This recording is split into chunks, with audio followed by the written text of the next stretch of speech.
আসসালামু আলাইকুম ওয়া রাহমাতুল্লাহি ওয়া বারাকাতুহু। বিসমিল্লাহির রহমানির রহিম। এই মুহূর্তে বাংলাদেশ সহ বিশ্বের অগণিত দর্শক শ্রোতা যে প্রান্তে বসে আপনারা আমাদের আজকের আয়োজন দেখছেন, আপনাদের সকলকে জানাচ্ছি শুভেচ্ছা এবং অভিনন্দন। মহান স্রষ্টা আল্লাহ তাআলার দরবারে বিনীতভাবে শুকরিয়া আদায় করছি, আলহামদুলিল্লাহ।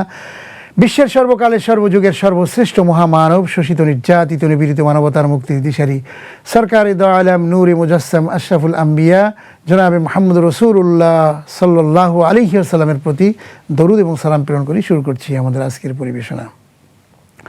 আমরা আজকে আলোচনা করতে চাই সঠিক পথ এবং বেঠিক পথ। কোন পথে চললে আমরা সঠিক রাস্তা পাবো, কোন পথে চললে আমরা মিসগাইড হয়ে যাব, আমাদের সেই বিষয়গুলো কিন্তু ভালোভাবে উপলব্ধি করতে হবে।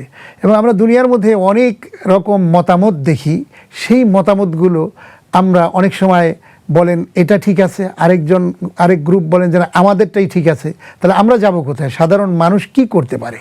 এই জন্য এই জিনিসটি আমাদের ভালো করে স্পষ্ট হওয়া দরকার।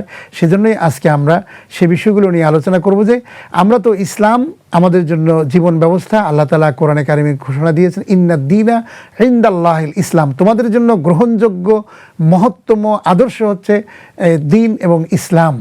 সুতরাং তোমাদের জন্য এটাকে কমপ্লিট করে দেওয়া হয়েছে এবং এই ইসলাম ছাড়া অন্য কোনো মতাদর্শ আল্লাহর কাছে গ্রহণযোগ্য নয়। সেটি আল্লাহ তাআলা কোরআনে স্পষ্ট করেছেন যে ওমাই ইয়াবতাগি গায়রাল ইসলামি দীনান ফালাই ইউকবালা মিনহু, ইসলাম ছাড়া কোনো ধরনের আদর্শ আল্লাহর কাছে গ্রহণযোগ্য হবে না। সুতরাং ইসলাম আমাদের ধর্ম, ইসলাম আমাদের জীবন ব্যবস্থা, আমাদের কমপ্লিট করে দেওয়া হয়েছে যে Islam is a complete code of life. ইসলাম হচ্ছে তোমাদের জন্য পূর্ণাঙ্গ শান্তিময় জীবন ব্যবস্থা। মানুষের জীবনের সমস্ত কিছুই ইসলামের মধ্যে আল্লাহ তাআলা দিয়েছেন। কিভাবে মানুষ দুনিয়ায় শান্তি পাবে এবং আখিরাতে মুক্তি পাবে সে বিষয়গুলো স্পষ্ট করা রয়েছে। এরপরেও যারা আমরা ইসলাম চর্চা করি, ইসলাম অনুযায়ী আমল করার জন্য আমরা সামনে এগিয়ে যাই, তাদের মধ্যে নানান রকমের মতভেদ দেখা দেয়। এই মতভেদগুলো অনেক সময় মানুষকে আমরা কাফের ফতোয়া দিয়ে বসি যে অমুক কাফের তমুক কাফের এইরকম। তো এই ফতোয়া দেয়াটা এটা কতটুকু বৈধ, এটা কি ঠিক? বিভিন্ন মাসাইলের আবার বলি একটু, হ্যাঁ কাইটেন একটু বুঝে শুনে। আচ্ছা, আমরা বিভিন্ন মাযহাব অনুসরণ করি, বিভিন্ন মাসআলা অনুযায়ী আমরা চলার চেষ্টা করি। আমরা তো নিজেরা আসলে ইসলামের অত বড় পণ্ডিত না, অত বড় জ্ঞানী না, তাহলে আমরা কি করতে পারি? এ ধরনের সাধারণ যারা মুসলমান থাকেন তারা কিন্তু মাথায় অনেক সময় চিন্তা জাগে যে আমরা কি করে কার অনুসরণ করব। আসলে মূল কথা হচ্ছে ইসলামকে জানতে হবে, আমাদের জানার আগ্রহ। আমরা যেমন আমাদের ব্যবসা বাণিজ্য চাকরি বাকরি আমাদের জীবন চলার জন্য যা কিছু দরকার এই সম্পর্কে আমরা কিন্তু জানার চেষ্টা করি। আমরা ডাক্তার হই, ইঞ্জিনিয়ার হই, ব্যারিস্টার হই, এগুলো দুনিয়ার জন্য আমরা কিন্তু এগুলো করে থাকি। কিন্তু আমাদের বেসিক নিড কোনটা? সেই জিনিসগুলোর মধ্যে অন্যতম নিড হচ্ছে আমাদের দুনিয়ার জীবনে ভালোভাবে চলার জন্য ইসলাম একটা কালজয়ী আদর্শের নাম। সেটি কিন্তু আমাদের জন্য যখন আমরা যখন গ্রহণ করেছি তখন ইসলামের যে একটা জীবন বিধান আছে সেই জীবন বিধানটার নাম হচ্ছে কোরআন।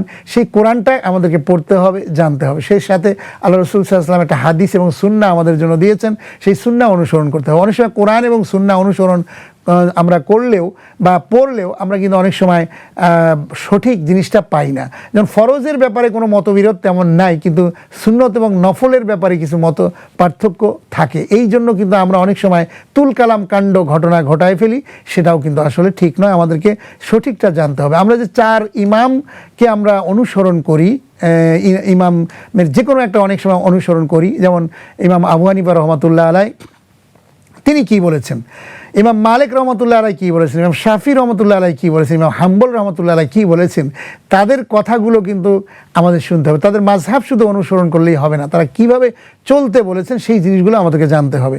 তাদেরকে অনুসরণ করাটা কি আমাদের একেবারে জরুরি? আমরা কোন জিনিসটা অনুসরণ করবো সেগুলো কিন্তু আমাদের মাঝে বুঝতে হবে। আমরা যদি আলোচনা করি এখন যে আমরা এই যে মতবিরোধ নিরসনে আমরা কি করতে পারি, সংক্ষেপে যদি বলতে হয় তাহলে আমরা যদি চলে যাই ইমাম আবু হানিফা রহমতুল্লাহ তিনি কি বলেছেন? তিনি বলেছেন যে ইদা সহহাল হাদিসে ফাহুয়া মাযহাবি, যে হাদিস যেটাই সহি সেটাই আমার মাযহাব। এরপর ইমাম মালিক রহমতুল্লাহ আলাইহির সম্পর্কে যদি আমরা চর্চা করি, জানার চেষ্টা করি, তাহলে তিনি বলেছেন ইন্নামা আনা বাশারুন উখতি ওয়া উসিবু ফানজুরু ফি রাবি ফাকুল্লু মা ওয়াফাকাল কিতাবা ওয়াস সুন্নাতা ফাখুযুহু ওয়াকুল্লু মা ইউআফিকুল কিতাব ওয়াস সুন্নাতা ফাতরুকু। ইমাম মালিক রহমতুল্লাহ আলাইহি তিনি বলেছেন যে আমি সাধারণ একজন মানুষ ছাড়া আর কিছুই নই। আমি মানুষ, আমি শুদ্ধভাবেও চলি, আমি মানুষ, আমি ভুলও করি, আমি শুদ্ধও করি। আমি যদি কোথাও ভুল করে বসি তাহলে তোমরা সেটাকে অনুসরণ করবে না। কোরআন এবং সুন্নাহর মধ্যে যদি গরমিল দেখা দেয় তাহলে তোমরা যেটা ভালো সহি সেটাকে তোমরা গ্রহণ করবে এবং কোরআন এবং সুন্নাহ অনুযায়ী তোমরা চলবে। আর আমার মতের মধ্যে যদি কোনো বেমিল দেখা যায়, গরমিল দেখা যায়, সেটার থেকে তোমরা বিরত থাকবে। প্রিয় বন্ধুগণ, ইমাম শাফি রহমতুল্লাহ আলাইহি তিনি কি বলেছেন? তিনি বলেছেন যে ইদা রাআইতুম কালামি বিখিলাফিল হাদিস ফা'মালু বিল হাদিস বিকালামি আল হাইত। তিনি বলেছেন যদি তোমরা আমার কোনো কথা হাদিসের সাথে গরমিল দেখতে পাও তাহলে তোমরা হাদিস অনুযায়ী আমল করো আর আমার উক্তিকে তোমরা দেয়ালে ছুঁড়ে মারো। সুতরাং এই হযরত ইমাম শাফি রহমতুল্লাহ আলাইহির কথা থেকে স্পষ্ট বোঝা গেল যে হাদিসটাই হচ্ছে আসল জিনিস। আমাদেরকে হাদিস এবং কোরআন এটির দলিলের মধ্যে যদি পড়ে তাহলে আমরা সেটি অনুসরণ করব, এর বাইরে আমরা অনুসরণ করব না। এরপর ইমাম আহমদ ইবনে হাম্বল রহমতুল্লাহ আলাইহি বলেন লা তুকাল্লিদুনি ওয়ালা তুফাল্লুহু মালিকান ওয়ালা শাফিঈ ওয়ালা আউসাঈ ওয়ালা শারঈ। তিনি বলেছেন যে তুমি আমার অন্ধ অনুসরণ করো না, মালিক, শাফি, আজউই, সাউরি তাদেরকেও না, বরং তারা যেখান থেকে সমাধান দিয়েছেন তুমি সেখানেই তোমরা গ্রহণ করো এবং সেদিকেই যাও। অর্থাৎ এই সকল যারা ইসলামিক স্কলার, পণ্ডিত ব্যক্তি যারা এসেছিলেন, যাদের মাযহাব অনুযায়ী আমরা চলি, তারা স্পষ্টত এই কথা বলেছেন যে কোরআন এবং সুন্নাহর মধ্যে যদি পড়ে তাহলেই সেটা অনুসরণ করব এবং সহি জিনিসটা, ভালো জিনিসটা গ্রহণ করব।